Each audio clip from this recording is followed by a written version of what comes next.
Հիշում եք, որ 1996 թվականի ընտրություններին, երբ ասում էին, եթե ընդդիմությունը 100% ձայնել ստանա, իշխանությունը չենք տալու։ Արդյոք նույնը չի Փաշինյանի արածը, որտեղ տվյալները չհրապարակած ինքն իրեն հայտարարեց հաղթած։ Ես էլ չեմ դա ընդունում։ Ես էլ չեմ դա ընդունում, որ 2 ժամ հետո, եթե քվեարկության ընդամենը 15 կամ 20%-ն է, ես էլ չեմ դա ընդունում, որ ճիշտ է։ Դե ինքն ասում է, այդպիսի պրակտիկա կա, համաշխարհային պրակտիկա կա, բոլորը հայտարարում են։ Ինքը այդպես ասում,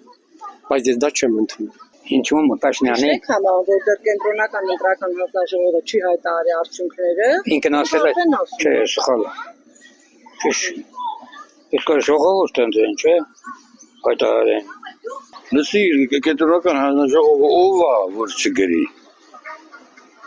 Ով է դրան նշանակել։ Կաս ասես։ Դուք ասեք, Դու ես քաղաքից գալի, լրագրողը դու ես, ես շատ գիտեմ։ Հետո որ նշանակ է ականջից կբռնի, կտանը գիրես, չէ՞ որ դե։ Ով է դարել, ինչ որ ասեն են դե անենա։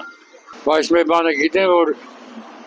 լավ բան չի սպասում նաղդի, այն ինչ որ միջև ընտրություններից հետո ոչ մի ասած ուժի մեջ այդ ավատ։